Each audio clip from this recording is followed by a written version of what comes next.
You're listening to the Paranormal Peeps on the Darkcast Network. Come to the dark side of indie podcasts with the Darkcast Network. We have cookies. Between the realm of the dead and the journeys of the living, join Josh, Jamie, and Elisa as they delve into the vast world of the paranormal and breathe life back into the history of the departed. Hey, everybody. Welcome back to the Paranormal Peeps podcast. I'm Josh. I'm Jamie. And I'm Elisa. She's back, everybody. Finally, I'd almost given up on you. It's about dang time. Track you down in far reaches of the earth. School had to start. Yeah. Summers are crazy for littles. Oh, I believe it. We had that once. Yeah. And now it's while grown. ago. Yeah. It's grown. It's moved out. We're empty nesters. Oh, I'm so lucky. One day. One day. It's going to take me a hot minute, but I still have 11 years at least. Ooh. Yeah. That sounds like forever. It does. You know, in 11 years, our kid will be 30. Ew. Oh.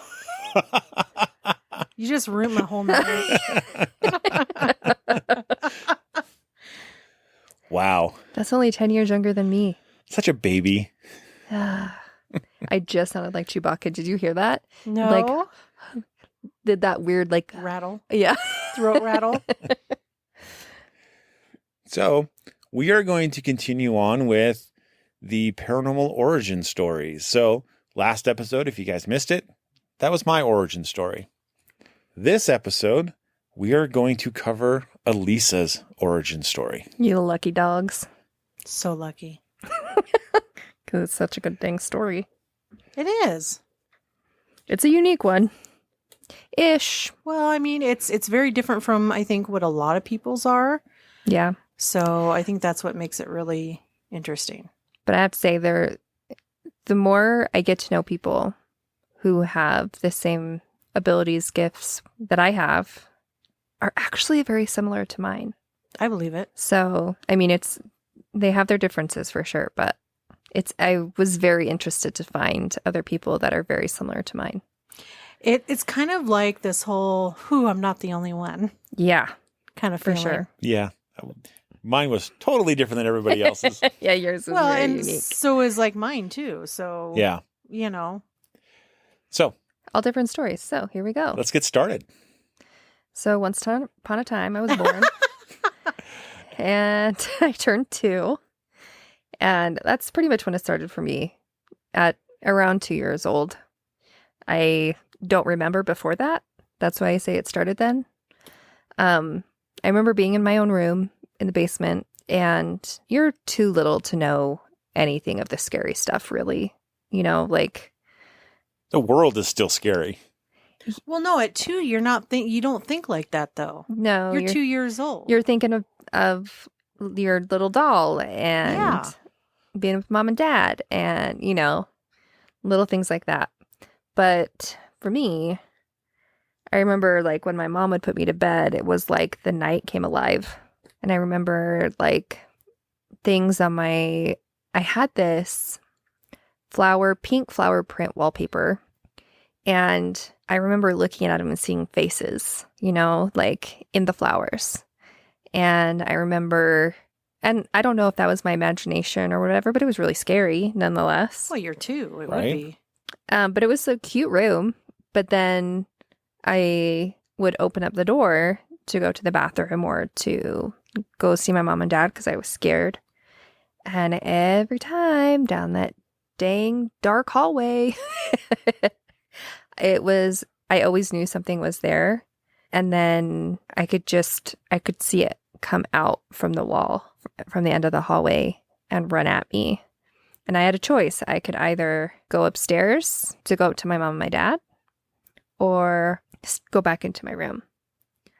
So sometimes I would just go back in my room and be terrified. But some other times I made the leap to go up the stairs. So if you can imagine, my house was a split level. So you walk through the front door, you have your stairs going up and you have your stairs going down. And I was in the basement, so I had to go up the 2 smaller flights of stairs. And I learned how to skip stairs real quick. I can imagine. In the dark. In the dark. With my little tiny legs. But it went on for years. And I would feel it, even though it didn't actually leave any marks that I'm aware of. I mean, I think my parents would have noticed, right? Especially when you're that little and they're changing your clothes, giving you baths, Yeah. you know, and all those things. Someone would notice a mark somewhere. Yeah. But I would feel it like scratch my back and like claw my back. But it was like just that whole creep vibe, you know, like you could feel it before it started. So. Do you remember what it looked like? Yeah. It was like it was trying to be human, but couldn't. It had, instead of being on 2 legs, it was on 4. Ugh. More like an animal. Yeah. And I mean, but it was like arms and legs, but the arms were extra long, fingers were extra long, nails were extra long. So really creepy. And it was black.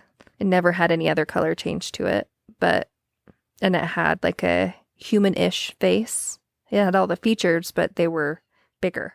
Of course, I was little, you know, Right. so, Yeah. I mean, it could be normal, but to me at that time, it seemed very large. It seemed like it filled the hallway, you know? Yeah. But again, I was 2 when it started, but I saw it until I was probably, I think it was 6 or 7 when I stopped being able to see it. I could still feel, the feelings were still the same. Right. But the visual now was gone. I couldn't see anything anymore. So did that scare you even more though? Because you could feel it was there, but you couldn't see where. Was that more frightening to you? It was more of, you know, like the anticipation of things. Yeah. Mhm. That's what became now more scary because it felt like, when is it going to show up? Right. Not that I didn't believe that I couldn't see it anymore ever again. I didn't know, right? But I was just always anticipating that it would. Right.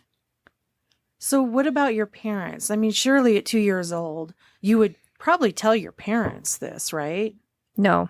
You didn't at all. You never No. felt. No, because I didn't know how to communicate it.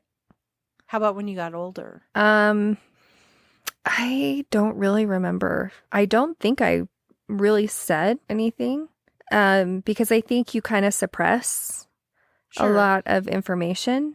Yeah. I remember a lot of things from when I was 2 and 3. I actually really do remember a lot, surprisingly. But I don't know if I had suppressed it or whatnot. I think I had like a lot of scary instances, you know, that throughout those years that I would tell my parents about, you know, and they'd be like, okay, well, let's, you know, say a prayer and, you know, let's let you sleep with the light on. I always slept with the light on. Right. Always. Or I would go in and sleep at like the foot of my parents' bed. They'd let me do that a lot.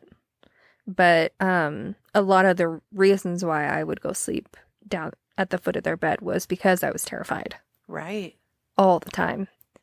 But I don't know how much they would put the 2 and 2 together, you know? Right. Yeah.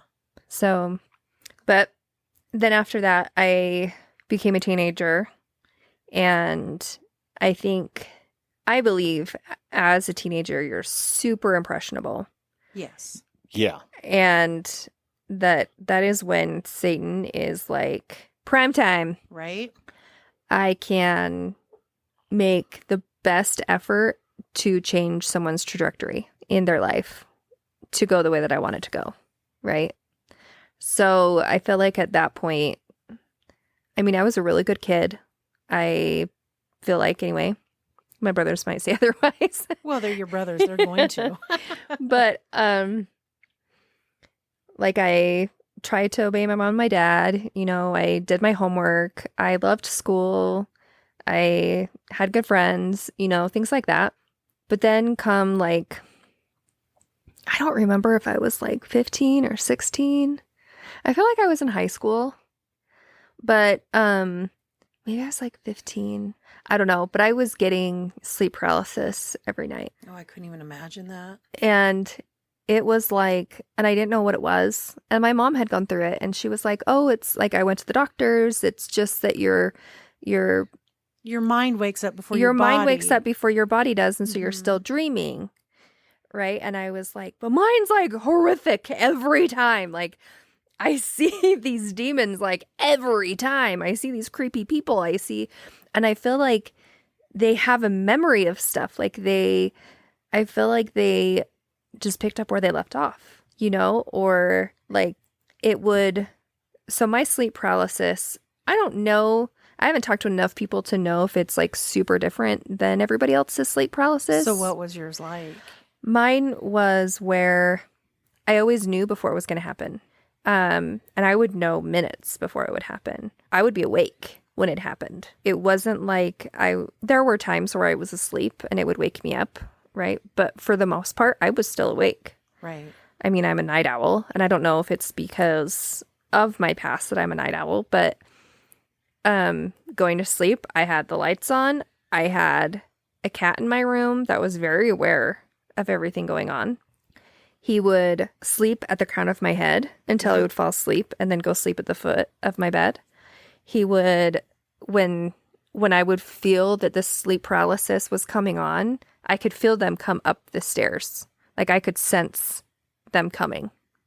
Oh, wow. And I would feel them. I knew that they were coming up the stairs. I could tell they were in the hall to my room, because at that point I'm upstairs, and enter my room every time. And my cat would freak out. He would circle my room. He'd go pace in front of the door back and forth, like trying to protect me. And he would meow and he would hiss, and he never meowed. He never hissed. Like he was a very quiet, good cat, right? And so if you can picture, he's this big Norwegian forest cat. So look it up. Gorgeous cat. They're massive. Huge cat. So I felt very protective with him, right? Like he was my baby. And anyway, and he would know. That's why I'm like, I have a hard time with the sleep paralysis thing being just sleep paralysis for me. At least for me. Right. Again, I think it's an opportunity that Satan was like, I'm going to work my butt off on her, is what it felt like for me. And so I could feel with sleep paralysis, I could feel it start at my feet, even though I'm awake. And it would work up all the way up until it got to my head, right? And by the time it got to my head, I mean, I was frozen. Right. Wherever it touched, I was frozen. And like, if it started at my feet, my hands could move, but my feet couldn't. But then I would hear this, I heard multiple things, but when it got to my face, I could hear like when you're riding your bike and you hear that whoosh, that air going against your ear. I would hear that. I would hear that staticky noise, and then, it would stop, and then I would hear what was going on in my room. But I would put the covers over my head. It could be summertime, 100 degrees. We didn't have air conditioning, and I would have comforters on top of me with a tiny little peephole to breathe.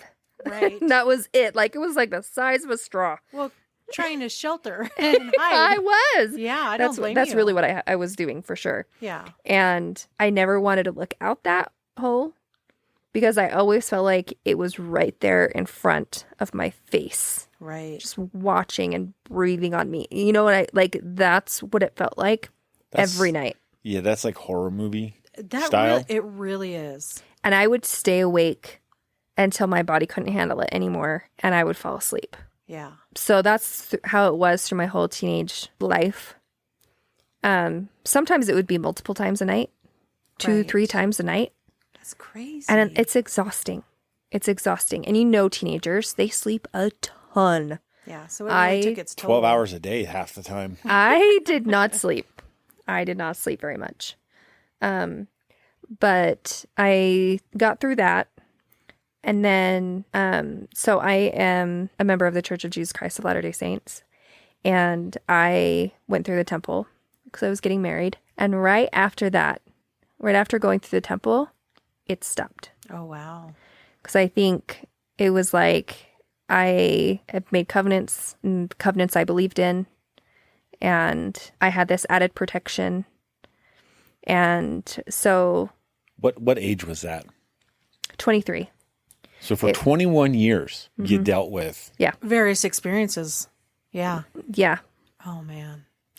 And I didn't know what it felt like to go to sleep in the dark without something being in my face until after I was married. Wow. And I was like, this is what it feels like for normal people? Like, this is why you guys sleep so good? You could hardly believe it, I bet. It felt so refreshing. It really felt so good. And so for me, Alan is, my husband, is like a blocker of all things ghosty.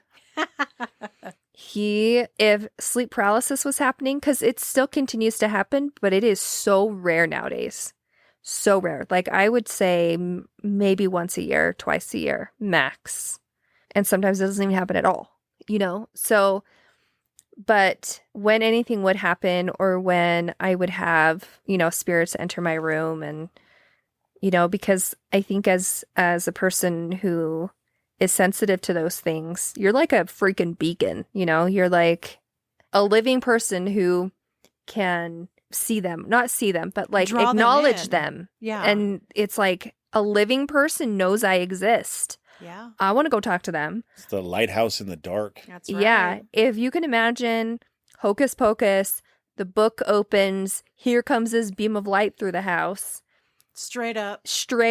For everybody to see. For everybody to see. And that's what I felt like I was, right? Because at the time, I didn't know how to turn anything off. I didn't know how to protect myself from that part of my life. You know, it was just on all the time. It's like the light switch was on, my open sign was on all the time. My welcome sign was there. I had a welcome mat, apparently. had a bus bringing them to your door. So I was constantly bombarded a lot, especially if I would wake up in the middle of the night and I was wide awake for no apparent reason. And then it'd be like, oh, something, you know, is coming. And I would always feel it. You could always tell that where they were for me. And when they would walk in, you know, come into the side of the bed, and I'd be like, freaking, Alan, wake up, wake up, wake up. Hurry, wake up. He would wake up, gone. They were gone. Instant. Wow. All I had to do was wake him up. And I don't know what it is. I have no idea. But it's like he wakes up and it like pushes everything away. So then I could finally go to sleep. So it was like that. And I got to the point where like I was a stay-at-home mom. And now I felt like I was being followed all the time. And I had my friend that lived below me, and she was fairly sensitive to things, you know, but she'd be like, Elisa, somebody's in your house. Like, I can hear him walking around your house. And when I'd be outside playing with my little boy. And so I'd have to hurry and run up there, and nobody's there, you know? And so, like, I don't know. I got to the point where it was affecting my daily life. Right. Not just when I was sleeping, but when I was awake. Not just at nighttime, but also during the day. And I felt like I would do everything I could to try to get rid of it, and I could not get rid of it. I was calling my parents and asking them for advice, like, and I would do the things that, you know, our church will tell us to do to try to get rid of them. And it worked to some extent, but then they always came back. So it was always just like a temporary fix. Right. And I wanted a permanent fix. Exactly. Because I was terrified. And I was really tired. When you're a mom, you're a new mom especially, you are tired. So I ended up going to a girl's house that at the time was called visiting teaching. And I was doing my visiting teaching with this girl named Becky. And she was like the person I needed. She was telling me, she's like, oh, I'm going on this ghost hunt. I'm doing all these things. And I was like, I want to go. And even though, now riddle me this. Even though I was terrified of this stuff, I freaking loved ghost stories. I loved like ghost hunters, and I loved like all of that. I was always so fascinated by that, but yet I was terrified because I was having my own personal experiences. Riddle me that. I have no idea. Makes no sense whatsoever. You'd think I would be terrified. I would want nothing to do with it, but I was always fascinated by it. There was some thrill in that for me. I don't know. It was kind of like almost like a high, Right. you know, an adrenaline rush. Oh, yeah. But then I was alone, and I was like, adrenaline rush was not wanted. Like, I don't know. It doesn't make any sense. But anyway, so I was like, okay, I want to know more about this. Knowledge is power. I want to know everything that I can to help me through this situation. And so I asked her, I was like, oh, well, I was telling her like what I was going through. And now she was teaching me instead of me teaching her. And she was like, you should come with me. And she's like, I think you would enjoy it. Like, I think you would really benefit from this. And I was like, okay. She's like, let's go on a double date. Because her and her husband love to go ghost hunting. I'm like, I will drag my husband along because I know he cares nothing about this. But he totally willingly went. You know, he's like, of course I'll go. So he went, and we went to, where did we go? Fort Douglas. Went to Fort Douglas. The military museum, right? Yep.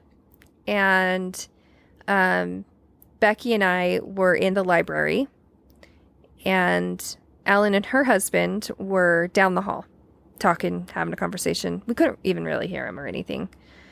But I saw a book about different jobs and different places and different countries, you know, and they just had a list of all these different books. And I was like, what did you do for a living? Because I had a recorder going. My husband had a recorder going. And I asked the question in the library, but yet my husband's recorder that is going down the hall, and I can't even hear him, at that same moment says, I was a doctor. Awesome. Clear as day. Class A, EVP, very first one I ever got. Well, I didn't even get it. It was my husband that got it. And I was like, well, that's way rude. But then you think about it and you kind of wonder, because back during those times, it was like men spoke to men, women spoke to women, you know? Yep. Yeah. And women weren't in that area. You know, it was men. It was a men-filled place. So it made sense that they would go to the man. Right. But at that point, I was hooked. I was like, there's more to it than this. You know, like, it wasn't some creepy dude that wanted to scare the daylights out of me. It was somebody having a conversation with me. It was intelligent response. You know, I want to know more. And so I went on more. Becky and her husband graciously took me to a bunch of different places, these public ghost hunts that there were. If you guys know the Chunga hunts or Chunga, I think, I can't remember what station he was on, but the radio host. And so he would do these hunts, and we would get to experience what it was like to be a paranormal investigator. Well, then there was a team that started helping out on the Chunga hunts, and it was the Wisps team. And they were now opening spots for their team for people to come and join. And Becky and I both put in applications to be on the team.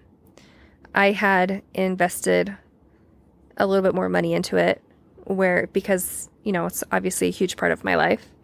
And I really did want to know as much as I possibly could. So I invested in some equipment already, into a really good recorder. And all of this stuff I still use now. And I think for them, that was the key, because they knew I was invested. Like, right. I really wanted to know more. I actually won an investigation with them. I solved one of the things that they had put out, like, figure out where I'm at, and then you can win this trip, whatever. And I figured out where they were at. So I got to go with them to a residential, so someone's home, and do an investigation there. And I literally took off. Like, I was like, I'm in my happy place. I asked all the questions. I was so involved. I was not shy.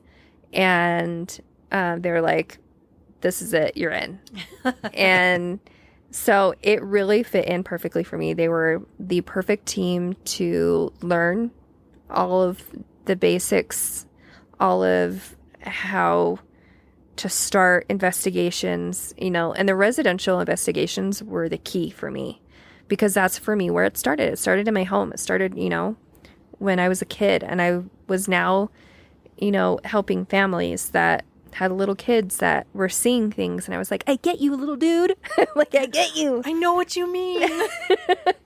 And I think it was really validating for the families and for the little kids, because it wasn't just me that had experiences as a kid, you know?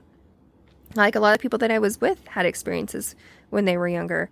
Granted, I don't know if they could see them like I could see them, or you know, talk to them like I had talked to them. But it was cool to be able to start helping people the way that I wished I could have been helped and understood. Not that my parents wouldn't, they just didn't know. Well, exactly. You know, I mean, I don't think they hardly knew anything, really, just that I was terrified. And back then, it was really the Warrens and Right? a handful of other people who were really just getting started. The paranormal investigation field has been, while it's very old in the world, it's very young here in the U.S. Yeah. Yeah. It is. I think once Ghost Hunters came out, it has boomed. Oh, yeah. Investigation teams are everywhere now. Like, so many places has opened up to investigate, and you could pretty much go anywhere in the United States and find places to go hunt, you know? But for me, that's where all my basis of my ghost hunting has been. And I did a lot of residentials. I did very few actual buildings. Most of mine, I probably did hundreds. I went on every one that I could possibly go on. I was going on multiple a week, trying to get as many houses as I could in. And it was so rewarding and so full of understanding and knowledge. And there was another girl named Brandy, and she is a very good medium. And my gifts really started opening up during that time, because it's just like a muscle that you work on. And if you don't work on that muscle, you lose that muscle and you lose that talent, you know? And I think that's how it was for me, is because I had pushed it away for a really, really long time. And it naturally started opening up. So I was able to identify male, female. You know, most of the time I could really only identify male at that point. But I could see in my head like what they look like, you know, and I could see where they were. You know, I wasn't actually seeing with my eyes. I still don't see with my eyes. Every once in a while I'll catch a glimpse, you know, but most of the time it's just like I'm seeing things in my head. Kind of like a projector in your head or a picture. 100%. Yeah. Yeah. I'm seeing it in my head as if I can see it with my eyes. Right. Right. So it's like watching a movie or something and remembering it and thinking back on it, and it plays. And that's exactly what I see. So yeah, things started really developing for me, and she helped me out a little bit and helped guide me a little. And then things changed within the group, and people left and stuff, and I decided to leave. And because I was kind of done with that, I was ready to move on, ready to grow. And I had done a lot of like investigations, teaching other people how to investigate. And I was kind of done with it at that point. I was ready to actually investigate buildings and places, like really cool places, without having to lead a group. Right. You know, because at that point I was leading lots of groups and And I'm like, I just want to investigate on my own. Like, I want to know what it's like to do it on my own. I haven't done it on my own, you know? And that's where I came in with you guys. Yeah. Well, we met on one of those public investigations. Yep. You were our group leader, then we abandoned you. Yeah, Went off rude. on our own. Only because it was so stinking hot and I was really struggling. Yeah, it was August. It was so hot. It was in August. And it was dark, but it was hot and muggy. Every building was swelteringly hot. Yeah, and I was struggling. So yeah, we did. We kind of abandoned her group. Which I freaking don't even blame you. I didn't really even want to be a part of the group. Well, it was after the hottest building. I mean, and this is crazy, is this building has no heat in it. And you investigate it in the winter time, and there's snow on the ground. Yeah. And you're taking off jackets in this building. Mm-hmm. And I have no idea how it's so hot. Yeah. But it was after that building, we're like, we're done. We're out. Yep. Couldn't handle the heat. And I couldn't leave. No choice. She was stuck. I was stuck. Trying to tell everybody to ask their own questions instead of just watching me. Well, we did. I don't know if you remember, we did. Well, that's just kind of the part of, leading a group is that you're teaching people how to investigate. And well, you're not just telling them, you're showing them by example. Yeah. And so trying to show other people how to speak up, ask questions. Because at first it always feels awkward. Oh, of course. Because you're talking to the air. You feel silly. It is the weirdest feeling in the world when you first do it. Yeah. But after a while, you do get used to it. Yeah. After the first few, for me, it was the first one. I was all in the first one. I didn't feel awkward at all. Yeah. But you can tell when you are leading groups that people were like, I don't want to ask a question. You ask a question. We've seen it. Oh, yeah. Yeah, we've definitely seen it. So you did a lot of home investigations. Yeah. What was one that was like the most memorable one that you did? In Willard. So, we went to, well, there's a couple, but Willard for me was the biggest one. It was an empty home, and there was a cop that had owned the home. She owned it, and she had been renting it out to families, and families would come and go quickly. She got a lot of newlyweds, and they wouldn't last long. I think she said one of her longest was like a year. That's it, huh? Yeah. For a person renting a house, that's bad. Yeah, and it was an old home, it was a really old home. But I mean, she kept it up nice, it wasn't like it was in disarray or terrible condition, it was, original wood flooring, things like that, but it was not a bad home. And, but she's like, people there would get angry at each other. They would start fighting all the time.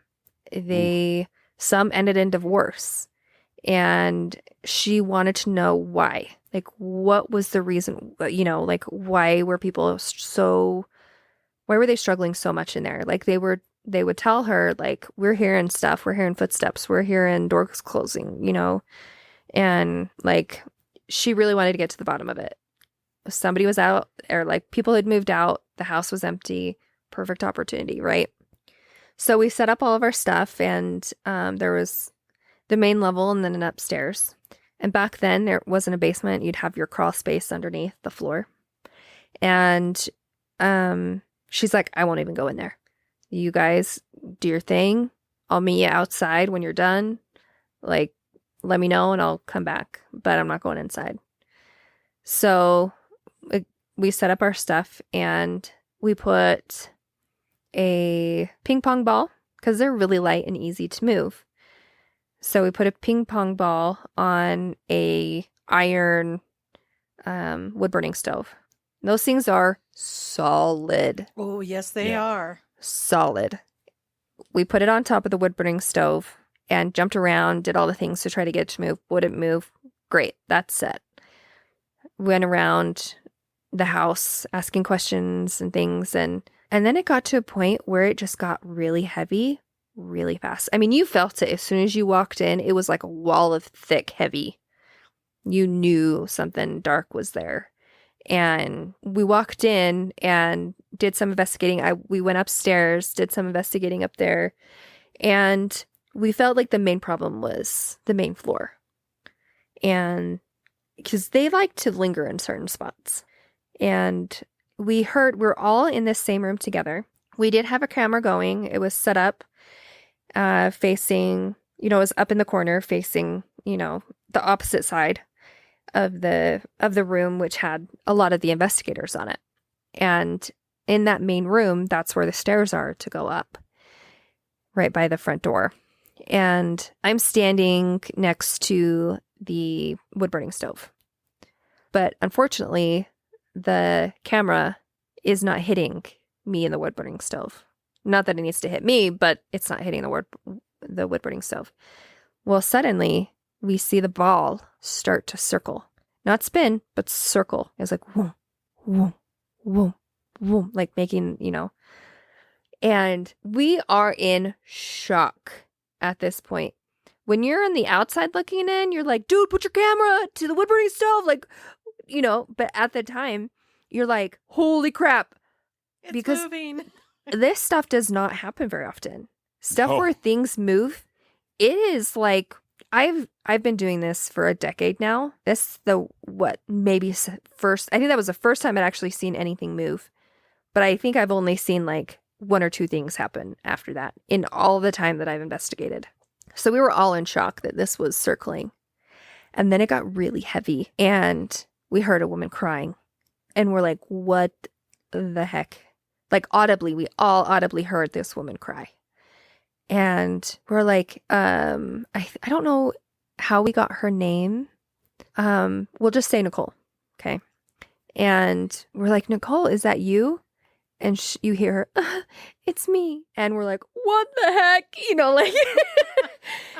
Normally when you hear things, it's off of a recorder that you don't hear with your ears. You got to go back and look. You got to go back and listen to it. And by that time, you're out. You're not in there anymore. And it's day 2, 3 past the time that you've, had that experience. So we're hearing her and we're like, how can we help you? What can we do? Because she did not feel bad. She did not feel evil. You felt this sadness come over you because they can put those feelings onto you and you can feel those sometimes if you're receptive to it. And then you hear, we're trying to help her. Then you hear, and I'm getting like goosebumps right now just talking about it, but you hear heavy footsteps coming down those stairs. Like this dude was ticked. And you hear these boots coming down the stairs. And we're like, absolutely not. You stop right where you are. You are not allowed to come any further. We need to take care of her, right? Our job is to help her move on, help protect her. He needs to stay over here and not be involved because you could tell he had control over her. And you wonder how that could be in the afterlife. How is that possible? In all honesty, I don't know if anybody knows, but I do believe that your agency doesn't change just because you pass on. And I don't know what that has to do with this situation that we were in at that moment, but I just know it was existing. It was happening. And she felt controlled. She felt like she was not able to leave. And she was coming to us because we were there to help, right? This was her one escape. And so a lot of the members of my team were members of my church, and we helped her move on and guided her, and we could feel her leave.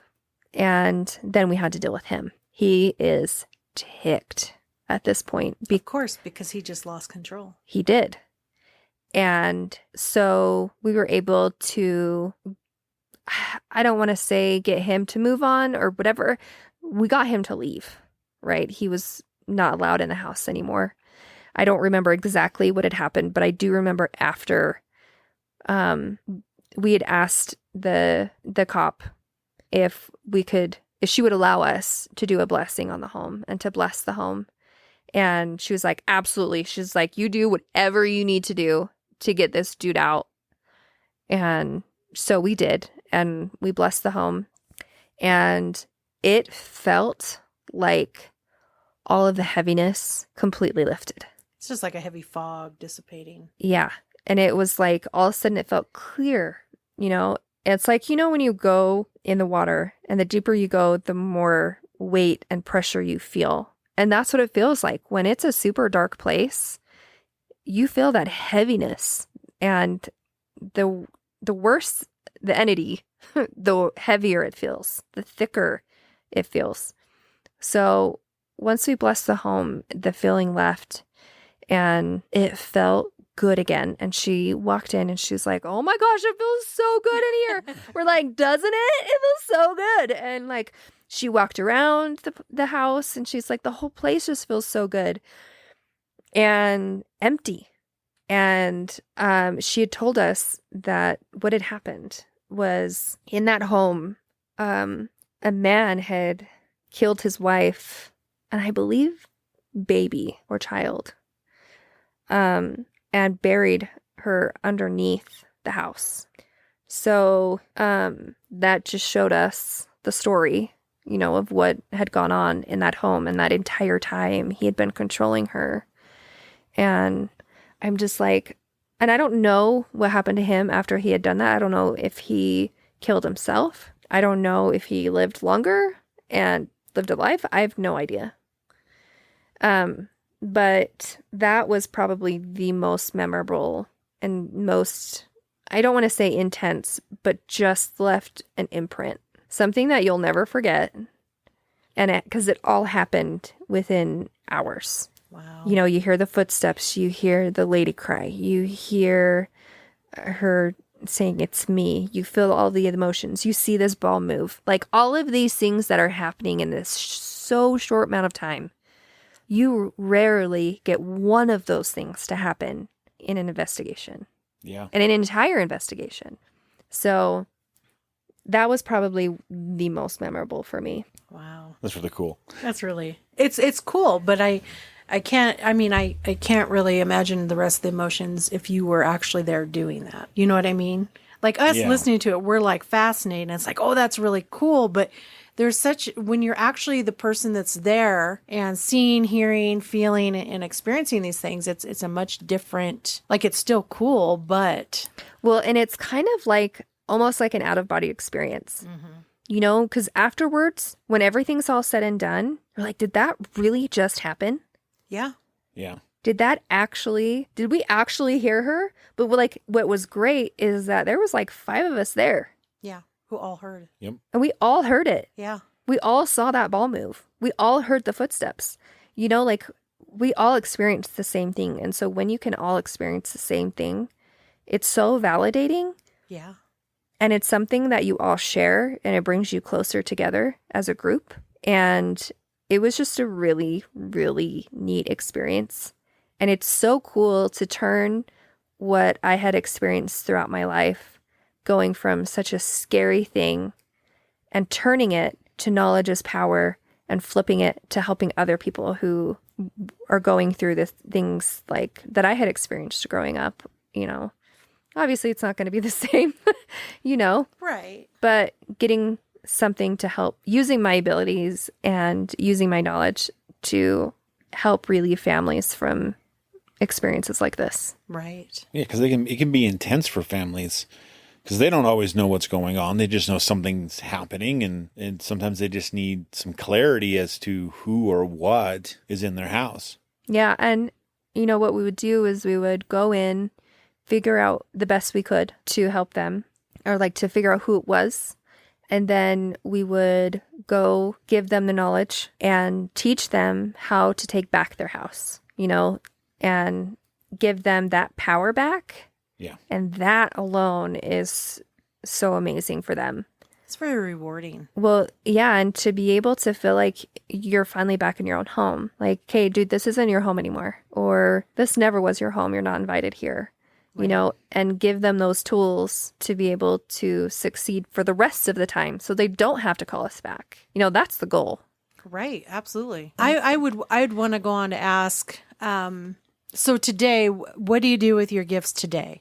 Like, are you still building on them? Are you expanding them? Are you growing them? Or do you think you've gone as far as you can go with it? I feel like I'm always expanding. I'm always growing. I feel like that's just how it is with any talent. No matter if it's a talent of playing the piano or a talent of a sport. You know, I feel like the longer you do it, the more you grow and the better you get. And for me, I have my times where I don't use it at all, right? Like when I'm home, I don't want anything to do with it. You know? Can't imagine why. I don't want anything to do with it. I don't want, like, I don't involve myself in any of that when I'm home. I don't want my kids to be a part of it. I don't, like, in a sense where they're young, you know, I want them to know enough where they will come to me and be like, Mom, something's going on. Because unfortunately, with me having the ability that I do, eventually things pop up. And of course. It will happen my entire life. I will never be rid of it, right? And it doesn't matter if I push it away or if I stay doing what I'm doing, it will always be there.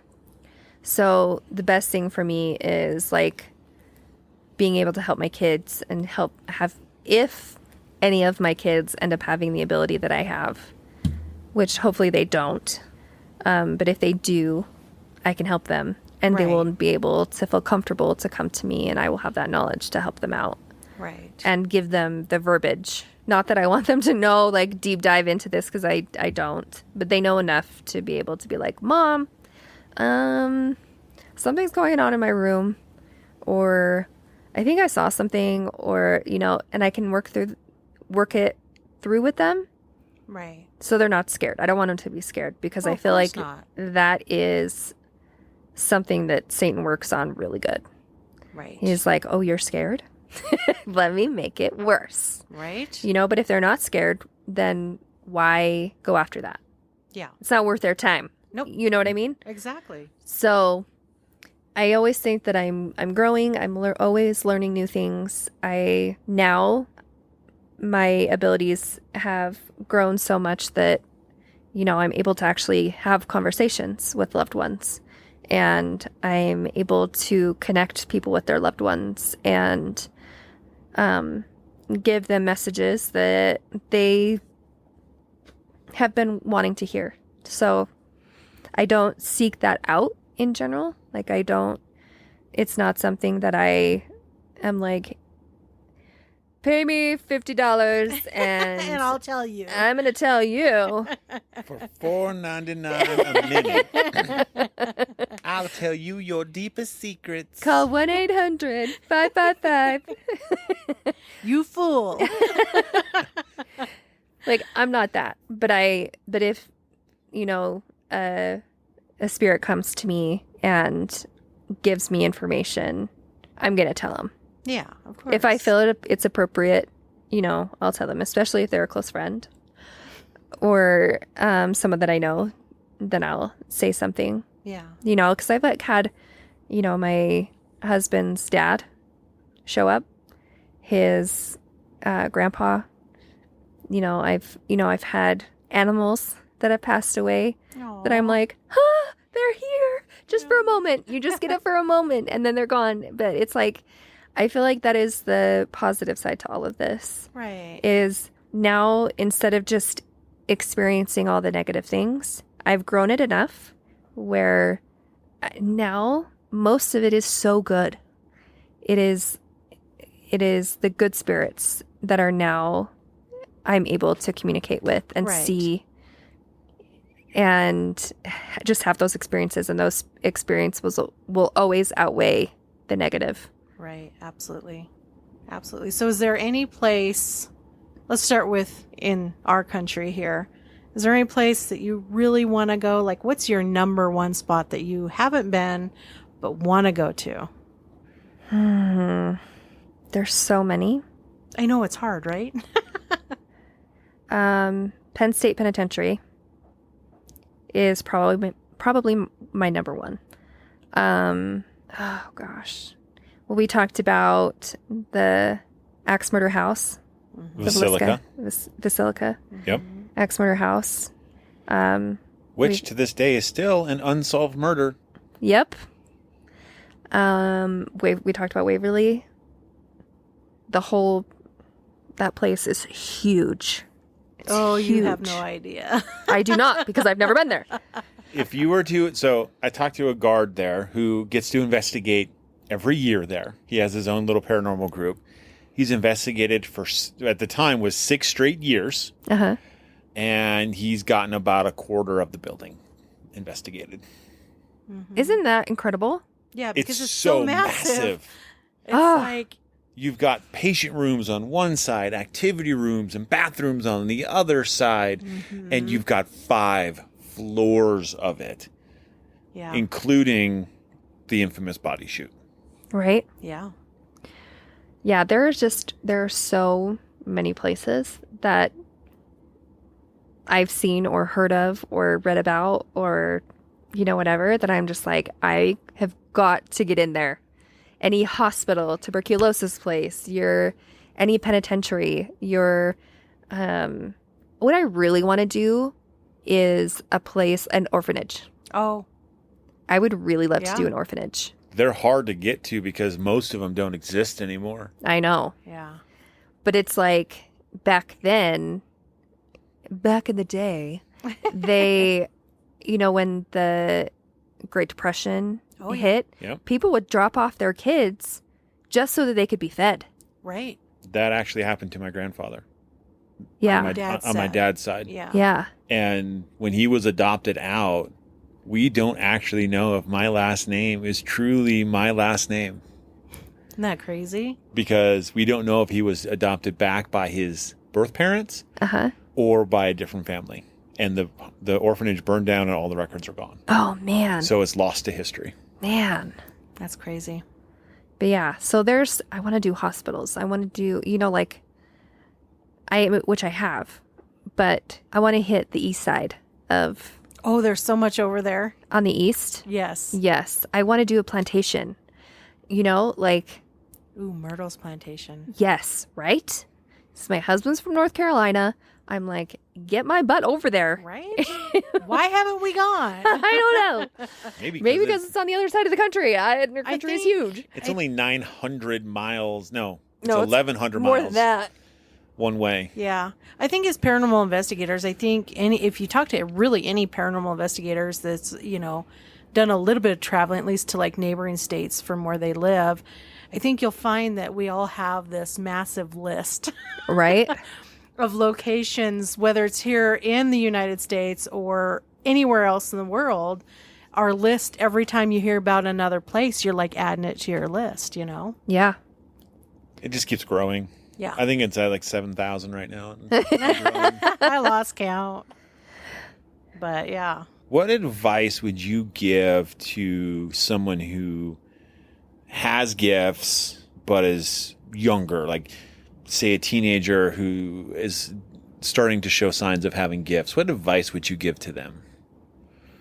Stay away from the dark stuff, because that's what pulls you in. I feel like that's the easy, accessible stuff, which is, as a teenager, can be the most damaging.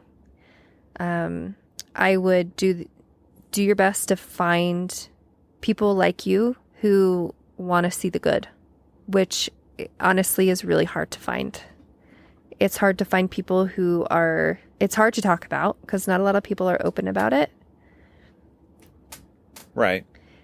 But do your best to stay positive.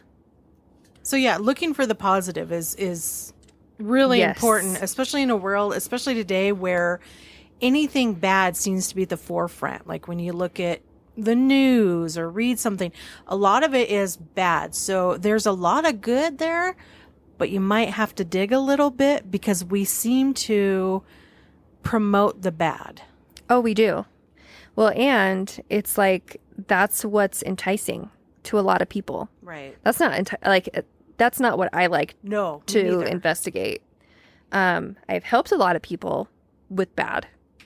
But also learn how to protect yourself, how to spread that positivity around you and give yourself that bubble of protection so that you're not inviting things to you, you know? But like how does one go about learning those things though? Like someone's gonna we can find everything on YouTube, Right. to be honest, nowadays. But that can also be misleading too. Right. So Yeah. where should they go? Who should they go talk to? Because not every clergy or individual of the church or a church Right. is going to be open to those things. Right. I would say most good paranormal investigation groups are going to have a medium. They're going to have someone who understands that side to teach you how to protect yourself. And a lot of people, if you, depending on your religion, depending on what you believe, are going to have different beliefs. Yeah. But it's all about intention. You creating space for you and not allowing anything to come in. Realizing that that is actually an option for you is huge. And a lot of people will, that I found that it almost doesn't matter what you believe in. If you can create a white light meaning goodness, Christ light, or whatever you want to call it, use that. And what I like to do is I picture my home, or I'll picture myself, and I'll picture a literal bubble of protection, a literal bubble, like a Harry Potter bubble. Awesome. Of protection. And it works. It works for me. And it's a staple for me that I'm like, you're not allowed to go past this point. You're not allowed to go past any part that I don't want you to be in. And they don't, unless I do something stupid and invite them in, because they'll take any chance they can get, especially if you have a gift. They will take any chance they can get to hop on that ride. And it's easy for them. And they're waiting. They're patient. They got all the time in the world. They got eternity. That's right. They have all the time in the world to wait for you. So literally make the best choices that you can, because they're waiting to ride that train. And that white light, put that around you, imagine it around you. Yeah. And it's impressive how quick, with you making a wrong choice, meaning, we would deal with a lot of teenagers who were trying drugs or playing with a Ouija board. And it could even just be their first time, or watching porn. Something along those lines where it invites any negative energy in and opens that door, it will flood. They will come flooding in. And it's hard to get them out once they're in. It takes a lot more effort to push them away. So as long as you can make the right choices, don't be stupid. Best advice ever. Don't be stupid. But that's to any teenager at this point. Don't be stupid. Well, unfortunately, that's a lot of adults too. Right? So some of them get TV shows. Or YouTube channels. Well, and that's another thing is don't let the things you see on YouTube or on TV, these, paranormal shows, don't mimic those. Especially the ones where they're going in and it's always the dark and it's always the demons. Everything is and it's always haunted. met with anger and everything's haunted and gruesome things. Don't get wrapped up in that, because I'm telling you something. It's for entertainment purposes only. Yep. A lot of it is absolute bogus. Do not investigate in your house. No, do not ever investigate your own house. I mean, as a kid, and like a teenager and wanting to learn about these things, that when you're alone, where are you? You're in your room. Yeah. You're like, hey, let's try something. Let's ask questions. Let's put on my recorder on my phone. Mm-hmm. Don't do that. Yeah. That is just opening a door. Yeah. That's asking them to come play. Right? Like, that's right. Don't be stupid.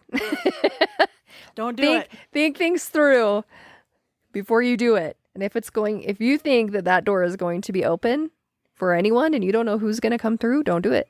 That's right. All good advice. Yeah. Everybody, if you enjoyed getting to know Elisa and her paranormal origin story.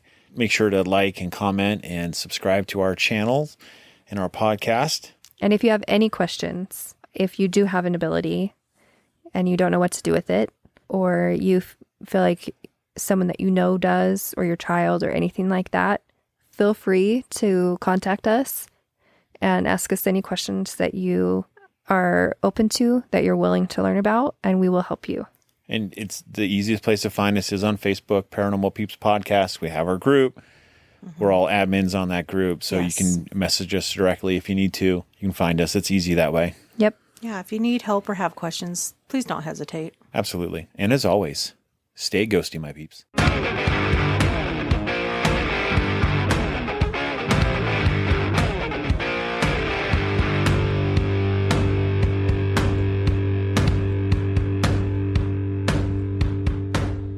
Hi, I'm Heather. And I'm Dylan. We are Mountain Murders, an Appalachian true crime podcast dropping weekly episodes every Sunday. Our show offers well-researched cases with unique storytelling and southern flavor. Stories so good you'll want to sop them up with a biscuit. Ooh, I pull back the curtain on lesser-known and often obscure regional cases from Georgia to Maine, exploring the darkness that lurks deep in the heart of Appalachia. And I react with profound statements. You mean profoundly stupid statements? Something like that. We're not your stereotypical hillbillies. But we do like moonshine. It'll tickle your innards. Join us every Wednesday for Mountain Murders Offbeat. Offbeat is a mini episode covering a variety of topics from true crime to conspiracy theories, the paranormal, and Appalachian-centric subjects. Find Mountain Murders anywhere you download podcasts. Hit subscribe today to catch up on our latest episodes or binge our catalog.